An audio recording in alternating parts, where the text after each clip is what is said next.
This is Work Week with Steve Zeltzer, and the history of California is very important. It's one of the most important states in the United States. It's like a country, fourth in the world, and California has a tremendous history, which many people don't know about.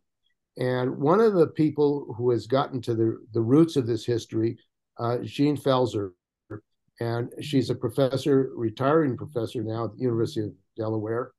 Um, and she has written a book called California, a Slave State. And we've had her before talking about the history of California again and the history of slavery, and also the attack on Chinese and the fight against genocide and attacks on the Chinese people in the West Coast.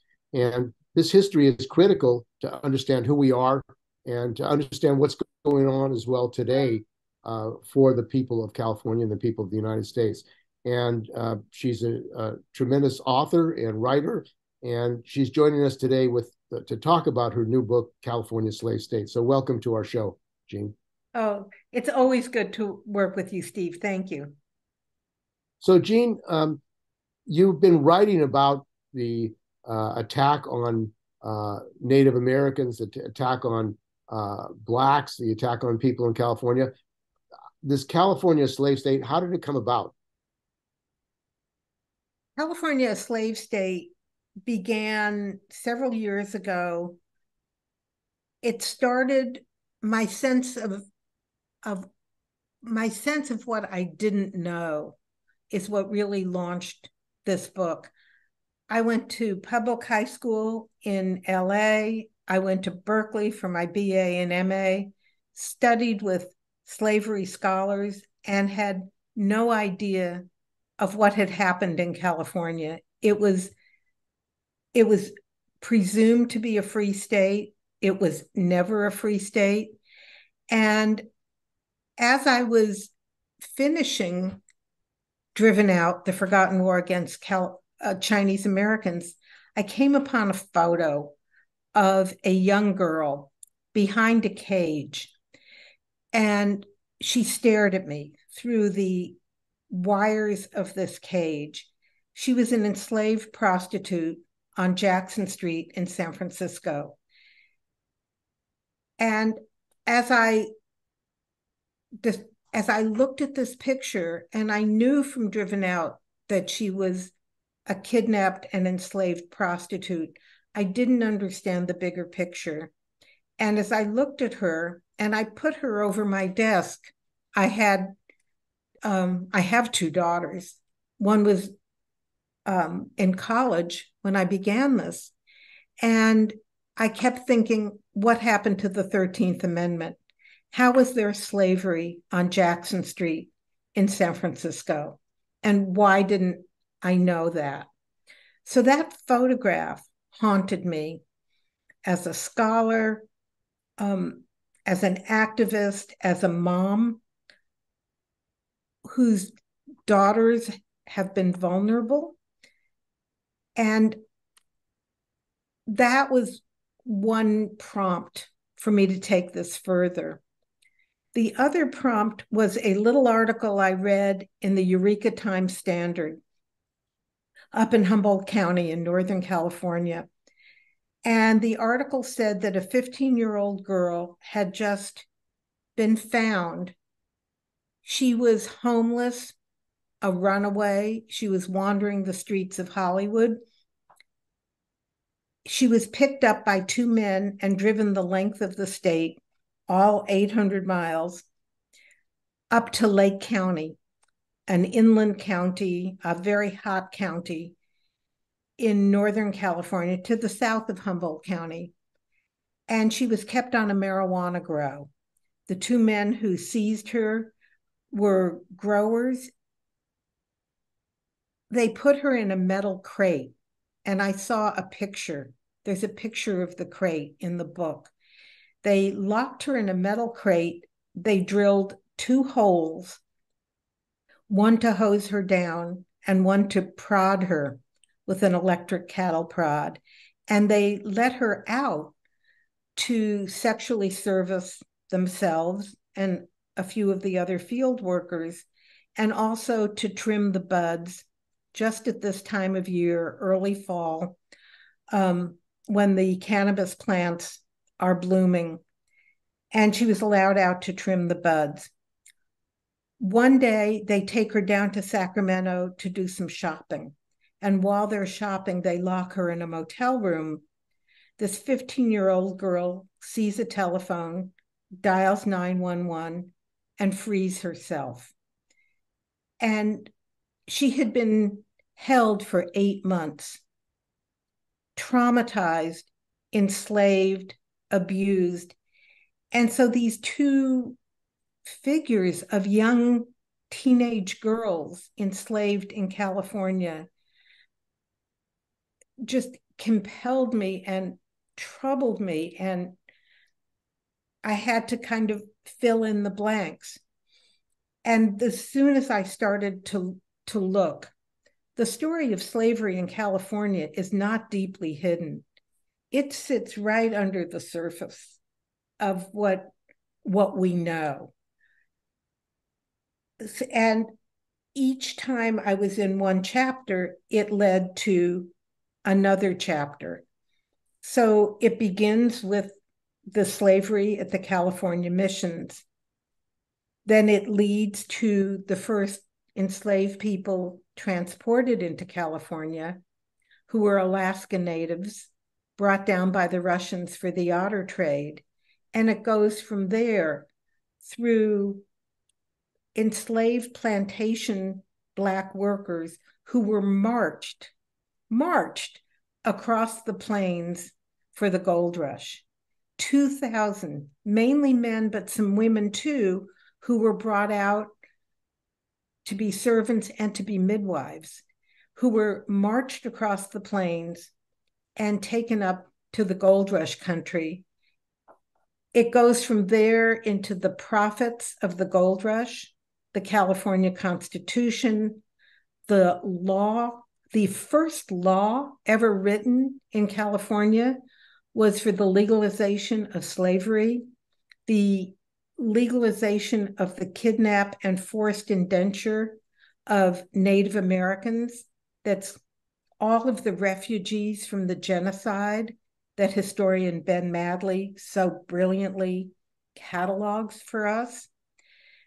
Then it goes into, there's a lot about children. It goes into the Indian boarding schools, which are very much on our minds now, and then into human trafficking, into convict labor. So that's the trajectory of the book, and how one piece led to the next. And it sounds like that this question of slavery has to do with economics, has to do with agriculture workers. I mean, the missions in California were about using Native Americans as slaves on their property for the development. I mean, this issue of why you have slavery in California, how it came about, and why it continues today. What is the reason for that?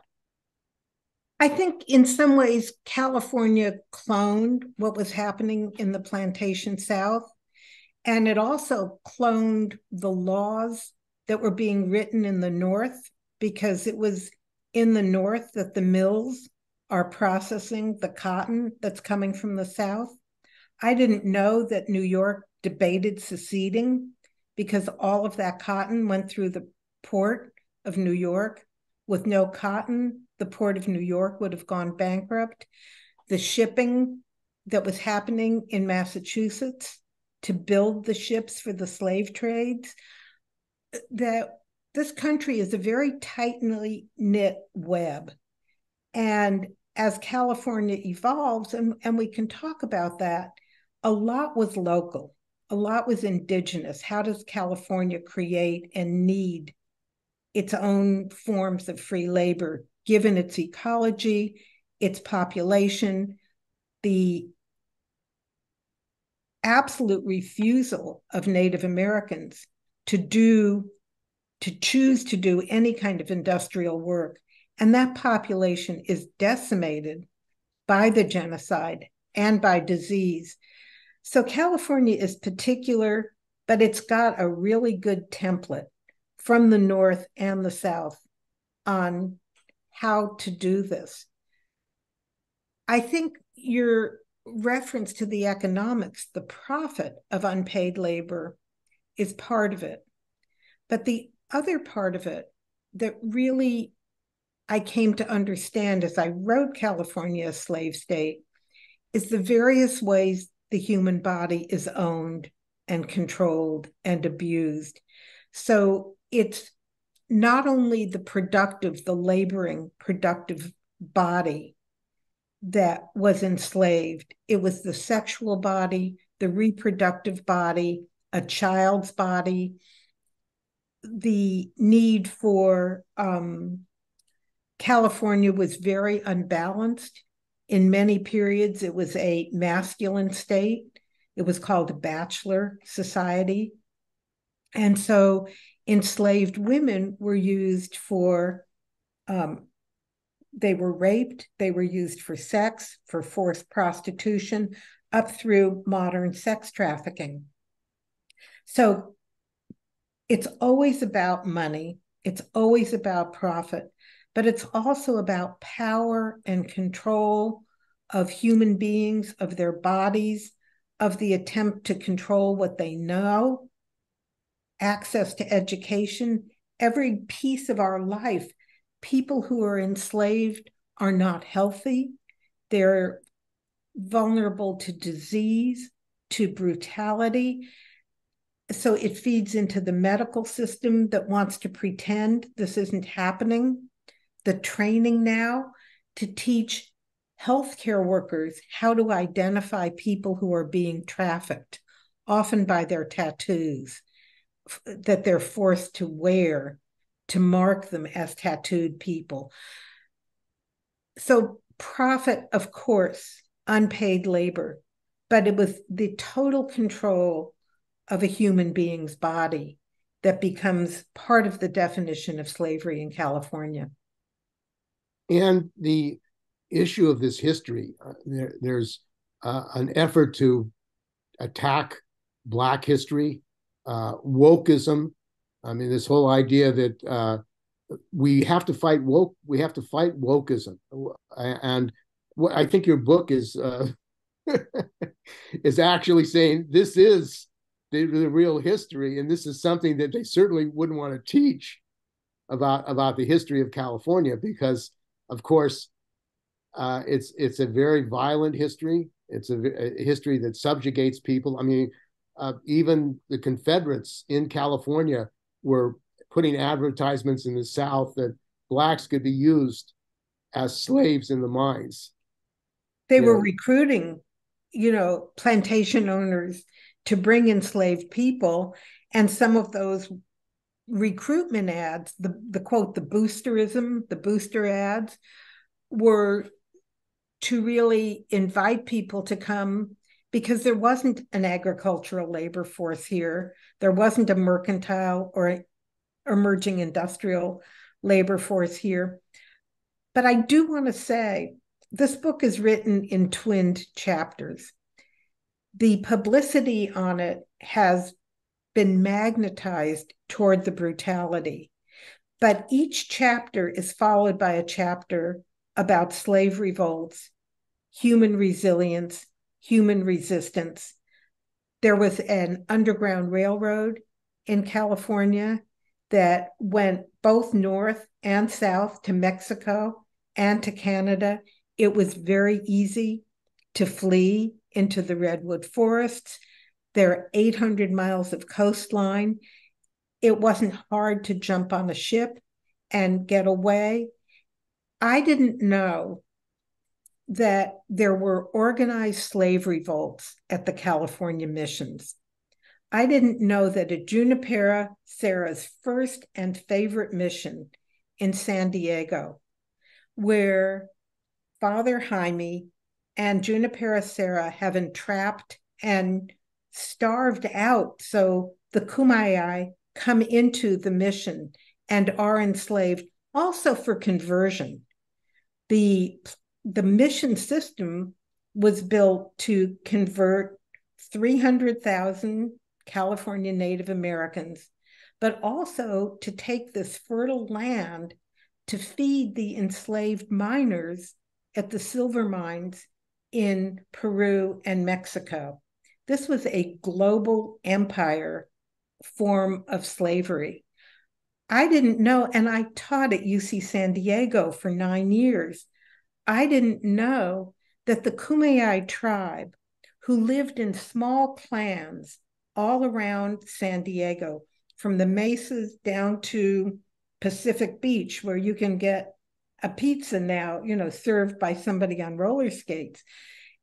I didn't know that the Kumeyaay, in an organized revolt, took a couple of months to build new bows, to sharpen arrows, to work with all of the Kumeyaay and Ipai tribes around San Diego. And within a couple of years, they sweep into the San Diego Mission San Diego de Acala. They sweep in, they burn the mission, they murder the head priest, and they free all of the Kumeyaay, never to return.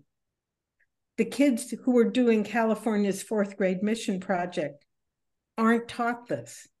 They're not taught that at the missions in the central part of the state, Santa Barbara, La Purísima, Santa Ynez, had a coordinated slave revolt against the Padres, against the Catholic Church, and against the Spaniards. And they flee into the Tules to be received by another tribe who's waiting to help them. This was a brilliantly orchestrated labor revolt and slave revolt that was much more successful than many of the revolts we read about in the South. So I hope that the readers, I hope that the press understands that this brutality was matched by resistance every single time it happened. With the convict laborers at San Quentin, there was a strike of 1,000 convicts against being forced to work or be tortured in the mills that were built for private profit inside San Quentin prison. 1,000 people went on strike.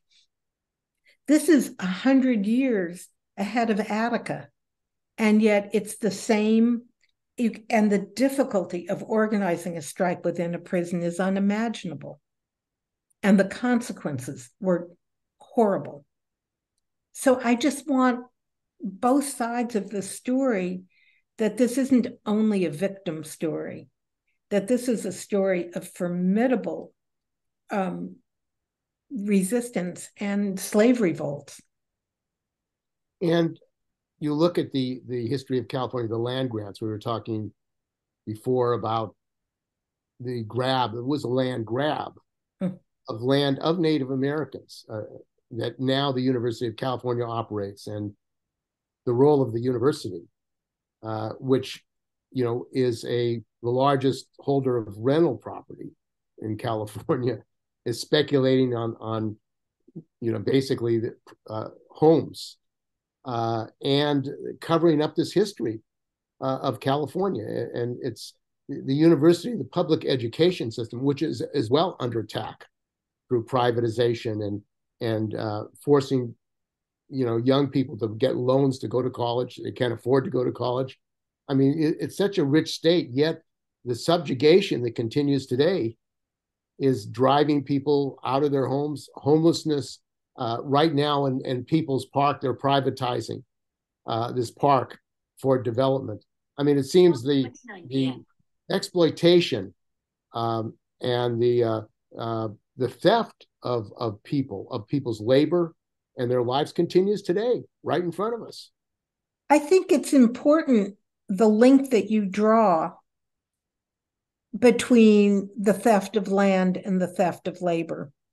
And in California history, those are twinned, that the enslavement of Native American people goes hand in hand with the genocide of American people. With the genocide of the 1850s, which is now, as I said, legalized in our very first law, the Law for the Government and Protection of the Indian, 1850, just as we become a state. In fact, that law is passed before we're finally ratified to become a state. That with the genocide, the goal was to burn the villages, the Native American villages, and they targeted the men, believing they were the only warriors. So there's a slaughter in particular of the Native American men across California, particularly in the north. And there are women and children in flight on the road. And some of them are seized and taken into the reservations in California. The reservations in California were really underfunded, really remote. Thousands of Native Americans are taken like onto the Klamath Reservation. There was nothing there. And the local tribes, the Yurok, the Hupa, they know this land. They look around and they see that they're underguarded, underfed, and they leave. But their land has been taken.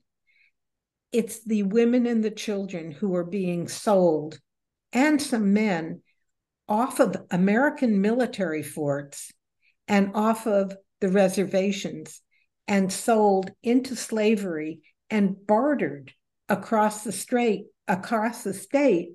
either to work as ranch hands, because Mexico has just given all this land to huge, wealthy landowners like Sutter, like John Sutter, or to work in the new hotels, or to work as servants in new households. So where they are also physically, these women very, very vulnerable, as were the Irish women in New York, the Native American women sent into domestic servitude in California were physically very vulnerable to attack. So the issue of land and the takeover of Native American land segues very quickly into Native American enslavement. And of course, this is not just in California, the history of the United States. And George Washington, who was a land surveyor and was supporting taking over native land there. I mean, it seems like this hidden history of how this country came about and the class that developed that in the Constitution allowed for slavery to keep the slaves. I mean, it seems that structurally it still is a system in which property and land and wealth are primary. One of the most important cases, lawsuits in California, involves 3 African American men. It's called the Perkins case. One of them is Charles Perkins, who interestingly has the same name as his owner, also Perkins, because obviously the owner fathered 2 of these 3 men. Charles Perkins brings these 3 men across the plains. They walk across the plains, and he gets to the gold fields, and he realizes the placer gold is gone. The great big nuggets was gone very quickly. He and these 3 enslaved men are up to the waist in mud. This wasn't the fantasy he had come out for.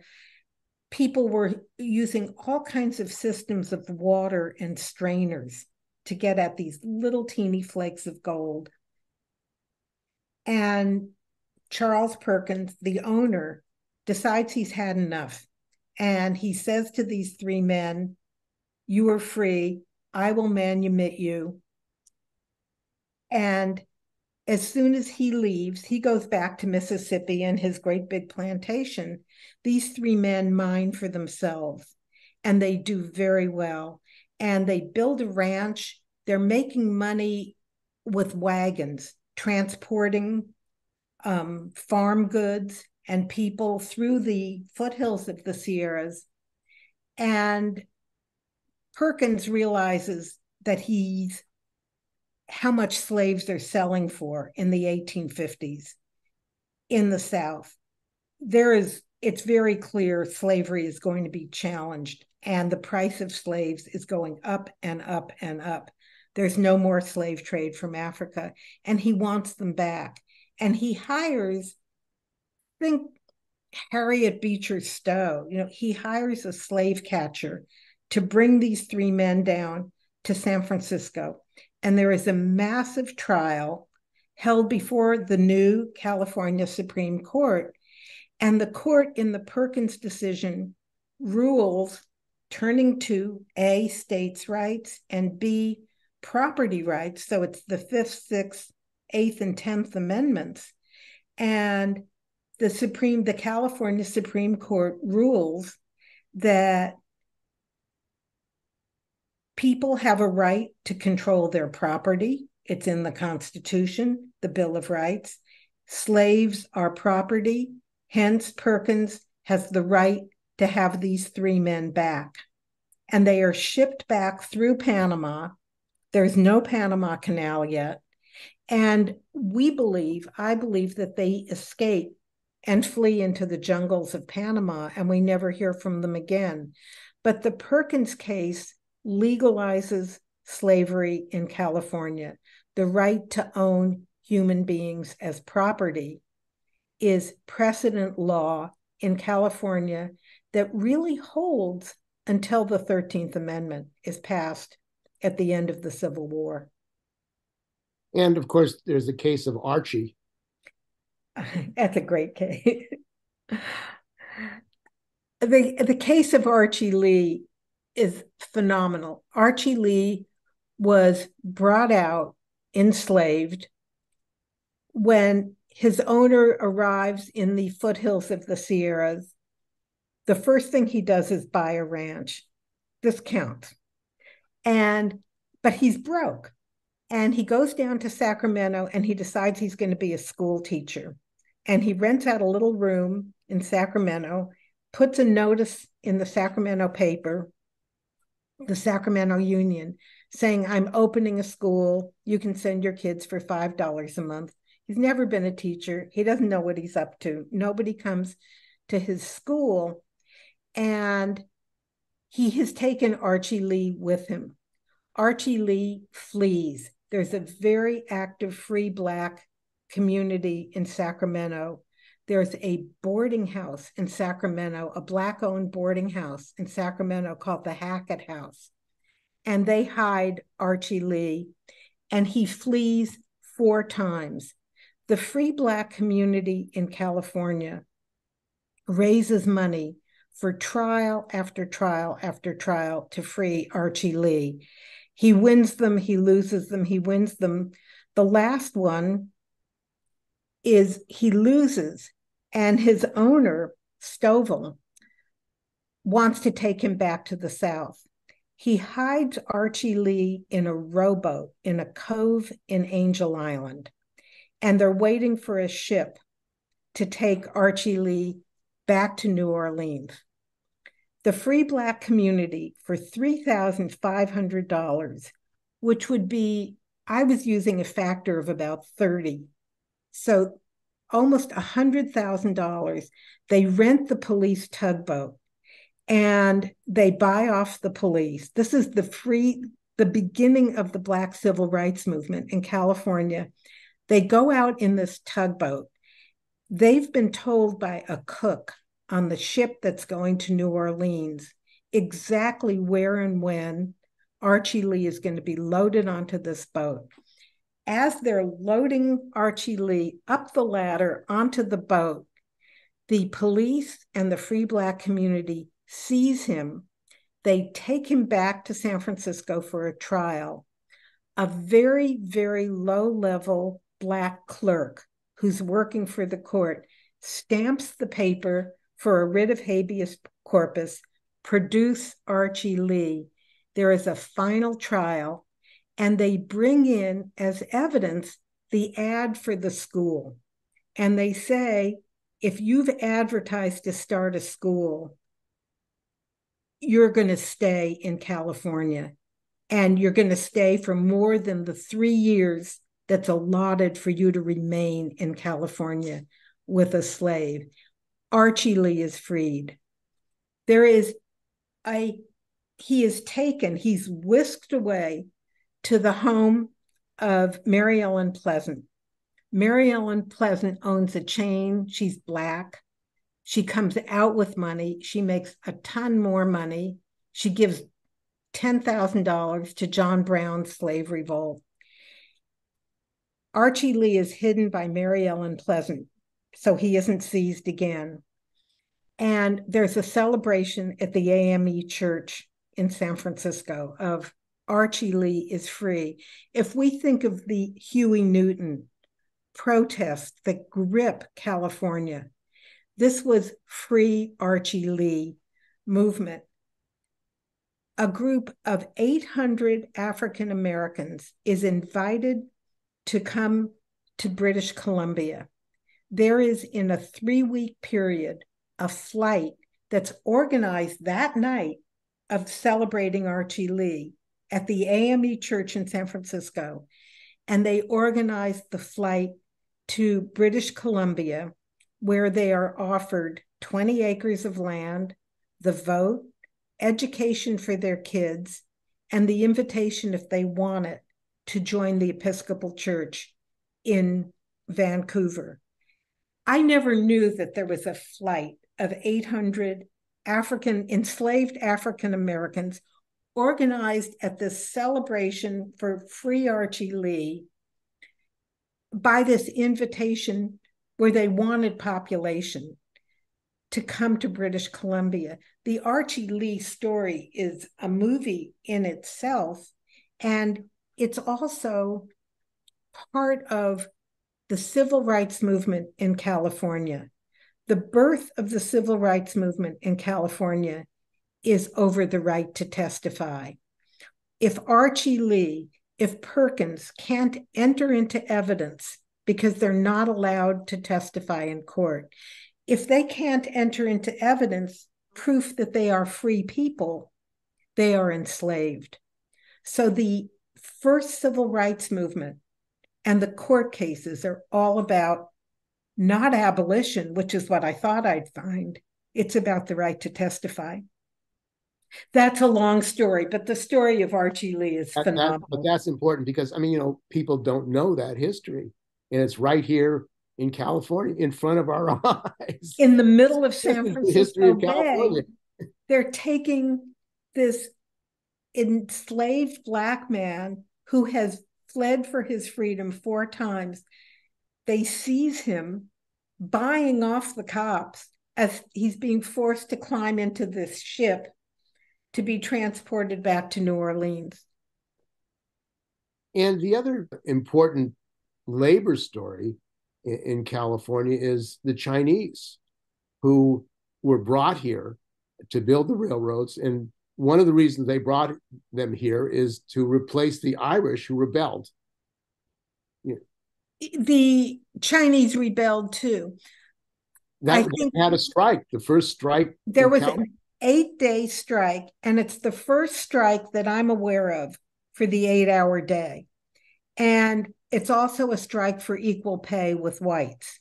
The Chinese people it's not a slavery story, but the Chinese people who go on strike up by Truckee in California are demanding a shorter workday and equal pay with the white people on the railroad. Crocker breaks that strike. He traps them in their tents and starves them out over an 8-day period.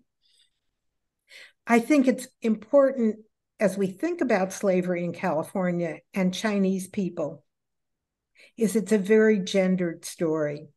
Chinese men choose to come to California. They choose, like people from all over the world, skilled miners, like from Mexico and Peru and Argentina. And there's destitution in China. So Chinese men come for the same reason everybody else is coming, which is for money and gold and adventure and to get away. Chinese women do not choose to come to California. They are kidnapped from the port cities of Guangdong, Canton, and sold from the docks of San Francisco. There are slave dens at the docks in San Francisco. The girls are kidnapped girls who's been forced to sign these bogus contracts, are sold, they're strip searched and sold either on the docks in California or from a slave den in Chinatown called the Queen's Room. And they're auctioned off, they're bartered, they're inspected and sold into enslaved prostitution in Chinatown. And in Chinatowns, they're then shipped up to Sacramento. They're shipped, I have photographs, they're shipped up to the gold fields. And those who flee into towns like Marysville and Eureka, they're these runaway, fugitive, young, enslaved prostitute girls who've managed to escape. Are some of the founders of the rural Chinatowns across California. And one of the issues of slavery and exploitation is the issue of imperialism and wars abroad, a war in Vietnam, the Spanish-American War. These wars forced people to leave their countries and come to California, come to the United States. What is the history of that relationship to the development of California and slavery in California? California was controlled by 4 empires in turn. At first, California's part of the northern, remote, abandoned, forgotten empire of Spain. We're the most north remote empire, part of the Spanish Empire. When Mexico wins its independence from Spain, California becomes Mexican, and it's controlled by the Mexican government. And the first thing Mexico wants to do is get rid of the missions. They're not on this conversion project. They're not trying to feed the miners in Peru and Mexico. What they want is the land. And they do this vast distribution of California agrarian land. The first land they want is the mission land because it's already been partially cultivated. And to get this land, all you have to do is be very wealthy, to have a private army, and these ranchers all have private armies, and you have to prove, like John Sutter does, that he's a Catholic. So this Swiss dude instantly converts to Catholicism and gets 16,000 acres in land from the Mexican government. John Sutter discovers that there's much more money in being a slave broker than in starting ranches with no labor force. And he becomes the slave broker surrounding Sacramento. So he is kidnapping, containing, selling, and he preferred to lease Native Americans so he could get them back from Sutter's Fort, where we think Sutter's Ranch was all about gold being discovered upriver. It was a massive slave plantation. John Sutter always kept 20 women. He called them his harem. He kept 20 women for his enslaved Native American women for his own use. But he's renting them out to all of the big ranchers, or they're going off. People like Vallejo, Berryessa, they go off on their own campaigns to seize Native Americans. They're mainly looking for men to start their vast, vast ranches that have been given to them by Mexico.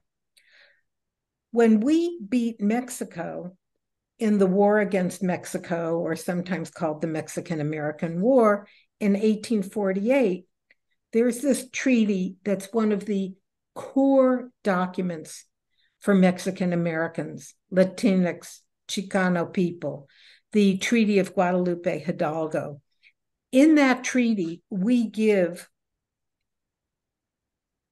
take the top half of Mexico, Utah, New Mexico, Texas, California, Arizona. We take that top third. In the Treaty of Guadalupe Hidalgo is the guarantee that Indians will still be citizens and they will have the right to vote. They will be free and they will have the right to vote. Of course, we don't honor that part of the Treaty of Guadalupe Hidalgo. So that's the second. Well, actually, it's the third empire. The second is Russia, that Russia is kidnapping Alaska natives and crossing the Bering Straits for the otter trade, bringing Alaska natives and their kayaks and Alaska native women. They're the only ones who can stitch these beautiful thin skin kayaks low to the water that you need to trap a very smart little sea mammal. So there's the Spanish, the Russians are coming down, they're colliding with the Spanish. Then the Mexicans come. We beat Mexico in a brutal war against Mexico, Empire War. That war is about getting land to expand slavery into the West. The Mexican-American War, one of its main intentions was to seize this land. We don't know what to do with it. The South wants it to take slavery west because cotton and tobacco have ruined and depleted the Southern soil. They have to expand for slavery and profit from cotton and tobacco. A lot of slaveholders who are going to bring slaves into California don't bother to transport them until they get to Texas, because they can buy enslaved people in Texas. There are 200,000 quickly enslaved Black people in Texas. It's easier for these plantation owners to shop for them in Texas and just finish the rest of the trip. So it's an empire story. It's a global story. Now, as we look at modern human trafficking with enslaved people being brought in from Thailand, from Latin America, from Cambodia, from the Hmong parts of Asia, as we look at those people, it's building on an empire tradition of slavery in California that was very much always a global story, starting with Spain. And the immigration in California, whole populations, Korean with the Korean War, Iranians with the role of the United States in overturning the Iranian government, Mossadegh, in Vietnam, the Vietnamese Civil War, which we were intervening in, the Vietnamese community, the Filipino community, because of the U.S. invasion of the Philippines during the war with Spain. It seems like the history of California, the history of this country, is one of relationship of U.S. imperialism and how we were trying to take over other countries, the result of which are wars that forced people to leave their homes. Mexico. I mean, it's like a continuous history that we as people from California are unaware of. Indeed. And in the window of that we're looking at today, you know, one of the most famous cases of human trafficking are the El Monte Workers in southern Los Angeles. And the El Monte Workers are kidnapped from Thailand. They're locked in a caged compound in El Monte. It's in LA. This isn't someplace remote. El Monte is southern LA. They're locked in a vast compound of sweatshops to produce clothing in southern Los Angeles, and one woman escapes, and she's terrified, and she hides out in the community in LA, and she finally draws a map. The Smithsonian has a map. The map is actually in my book. She draws a map for the LA police to say where the guards are in this compound, where the roads are running through this compound. She spent 7 years in Los Angeles, locked in a concentration camp, starving, living in barracks in LA. And the El Monte workers are freed. The cops free them. The first thing that the immigration people do is capture them and put them in a detention center until they can establish their right to freedom.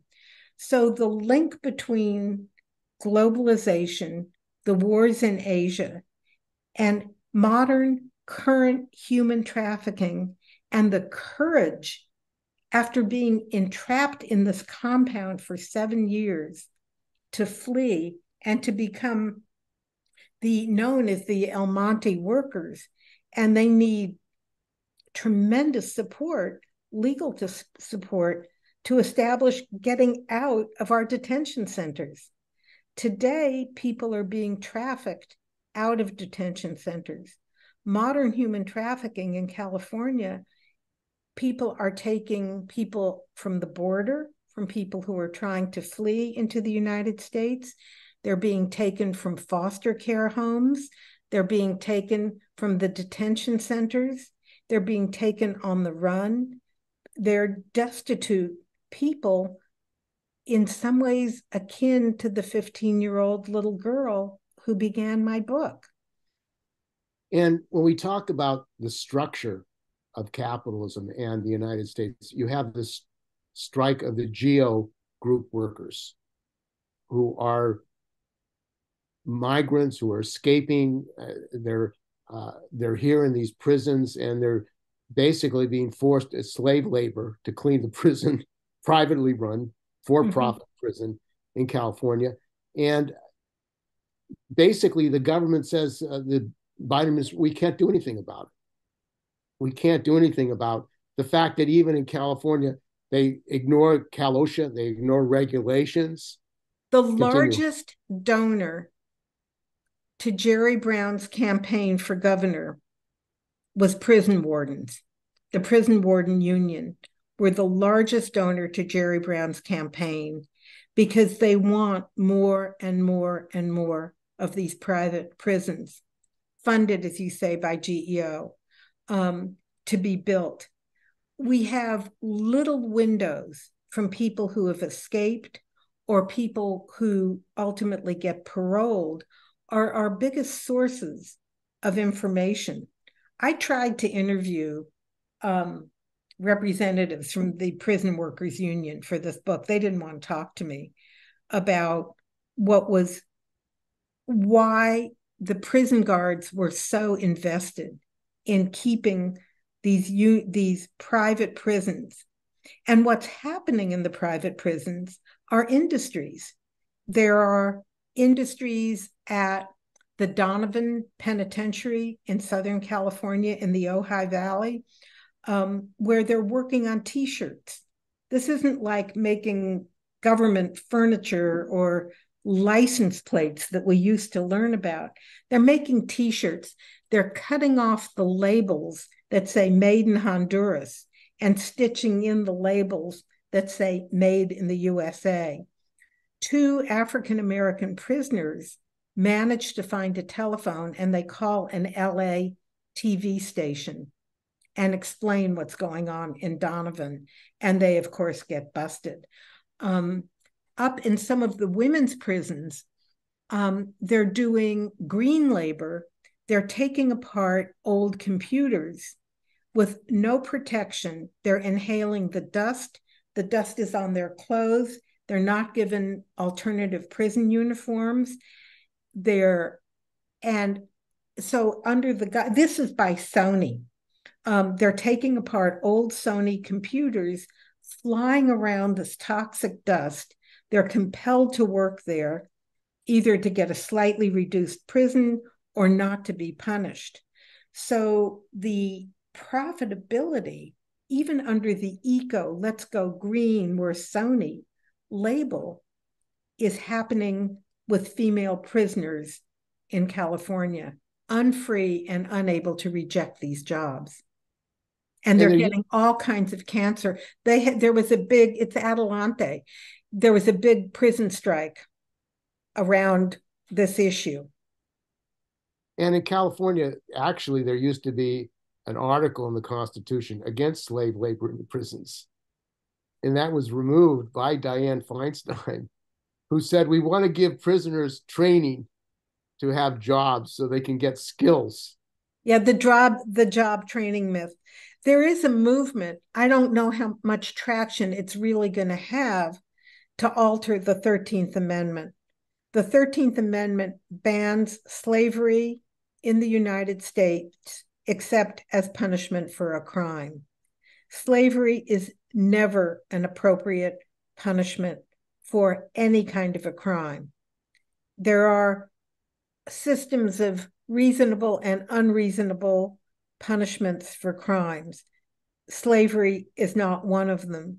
The idea of altering one of our favorite amendments that has this tagline in it, except as punishment for a crime, it's going to take a while, but I think it's a very important part of convict labor to split that out of the 13th Amendment. And obviously from your book, the issue of slavery in California is not over. There still exists slavery in California. And the center of it, I mean, isn't it the question of labor, of exploiting labor for profit? I mean, that this is what's driving. In fact, an argument was made that the United States has to be competitive with these low-wage countries by using slave labor in the prisons. I think that that's a big part of it, but that's only part of it, is the issue of free labor. If you go to a human trafficking conference, you can expect that the first 2 hours are going to be divisive, understandably divisive debates between people who think that sex trafficking is, that sex work is freely chosen, or that sex work is a form of human trafficking. And the people who I interviewed, and it's the conclusion of my book, people who had been trafficked and gotten free, argue that if there is a pimp, that a woman is not free. That being a sex worker, if there is a pimp, and there is almost always a pimp, is not freely chosen labor. I've just made a controversial statement because the argument against it is women can have control of their own body and they're free to sell their body if they want. My research is that's not what's happening. Now, the women I interviewed who were trafficked were forced to advertise themselves on the internet. We're seeing a lot less soliciting from the street because it's safer and more profitable and more efficient to be compelled to advertise yourself in one of the online systems of human trafficking.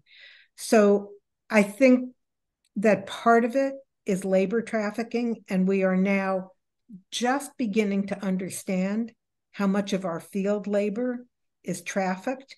And if we keep banning immigrants from entering the country with field labor as an entry-level job, which it has been for so many people, 2 or 3 years ago, all the pears in Oregon were rotting on the trees because there was no one to pick them. And Trump was doling out the H-2A visas to wealthy agriculture so that they could have a labor force. It's not enough that people are entering undocumented what the number now is, there are 11 million undocumented people in California, and yet we have this supply chain, or the cost of things are going up because the cost of labor is going up, in yours and my view, as it should be. But with field labor being a major source of human trafficking and very difficult to organize, it is very, very difficult to organize undocumented, terrified people. If we think about reparations for slavery, and maybe that's a good place to move or end our conversation. If we think about reparations, different groups of people want different things. But one of the things that people want is not just a check. They want a visa. They want a green card so that they can stay here safely. There are parents who are terrified to take their kids to school in case they get a ticket, and are pulled into the system, separated from their children, who they're just driving to school. The insidiousness and the link between our immigration policy and human bondage and slavery is acute, and it needs to be exposed. Well, I want to thank you very much, Jean, for going over this book. It's I think, major contribution to the people of California, the people of this country, to look at the real history of not only our past, but our present. And I think that's the value of this thing. This is not just about our past. This is a reality today, and we have to understand that reality in order to go forward. That is critical. Thank you. Thank you, Steve. Thank you for always having me back.